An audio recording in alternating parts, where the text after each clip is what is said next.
Hey everyone, this is Kevin here, and I just want to announce the title of my new YouTube channel, because I'm doing this for a little bit, but I haven't really come up with an official title really as of yet. I think I've decided I'm going to call it Let's Warp Off with Kevin. And if you don't like it, well, frankly, you can go warp yourself. And today, we'll be talking about the Star Trek Discovery short, Runaways, or as they also call it, Short Trek as well. It's a roughly 15 minutes short, including the credits. I think it's 15 minutes. And it came out not too long ago.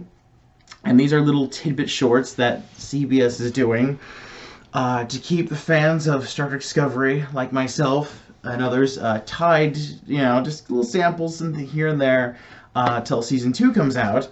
So I finally watched it, and I thought actually it was pretty good, but it's just that it's a little bit rushed. It's a little bit rushed, and it's a little, obviously, not well paced because I think it's 15 minutes.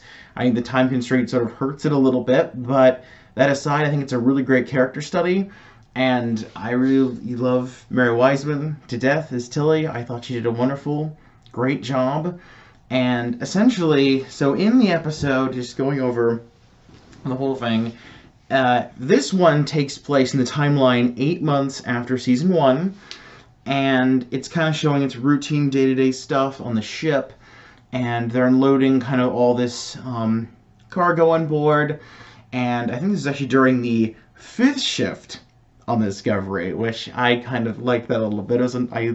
Because I don't know if you remember this or not, but in Star Trek Next Generation, when Jellicoe took over the Enterprise D, he always wanted, he was very insistent on a 4th shift, and the Enterprise always ran on 3 shifts. And then Riker flipped out and was like, a 4th shift! And I just thought it was kind of funny that Discovery has 5 shifts apparently, or at least 5. And then of course there's a little more than meets the eye, because of course out of one of the cargo containers you see an alien kind of hand or human hand move, it's doing all these effects coming out. And you see, ooh, so something sort of stowed away and came on board. And then sort of we cut to Tilly, and she's sort of talking to her very overbearing mother via hologram a little bit. We don't really get a clear look at the mom's face, but we can sort of see that she's sort of talking to her, and Tilly's kind of telling her about all the stuff that she's done, how she's on the track for command, but her mom is very sort of is not really encouraging her really to do that, and she tells her the story of, well, Tilly, don't you remember the time when you tried to, you tried to climb the wall. Everyone's climbing the wall, but you couldn't do it, and you ran away. So it's probably best, you just don't do that, Tilly. And so she's very overbearing and not very encouraging of her. So Tilly gets very rightfully upset. She screams to her pillow, and after the conversation, and then she decides to get some caffeine. Basically, she's some caffeine from the food replicators. And it's a very funny scene where she orders a very high dosage of caffeine, and then the food replicators try to tell her not to, and she does it anyway. And then she sees the alien, and then the food replicators, I think, sort of malfunction, and then it's all the food kind of coming out, splattering all over the place, and the alien's going to try to hide from the table and everything. It's a great little fun little scene. That was really cool. I like that a lot. That was really fun. And then sort of she's able to figure out with the universal translator, and is able to sort of talk with her a little bit, and she basically kind of looks like a teenager, and she talks a little bit, and she finds out that she's from this planet called, I think, Zahia, I believe it's called. And I think her name is, well, it's a longer name, but basically Tilly shortens it to basically call her Poe. And basically they're able to bond and talk with each other, and it's a nice little scene. I suppose it sort of passes actually the Bechdel test, come to think of it, because it's you have 2 women in a scene that are talking to each other, and they're not talking about a man. So that's always good. That's always a plus. That passes the Bechdel test. And, and basically she reveals that on her planet, it was very rich in dilithium, and it's a rare mineral that really keeps the starships in Star Trek to be able to go to warp drive. And she's essentially figured out a way to incubate it and recrystallize it as a gift to her planet. essentially. And this is interesting because, of course, Discovery is set decades before Scotty and Spock figure out how to recrystallize dilithium, I believe, as we saw in Star Trek IV: The Voyage Home.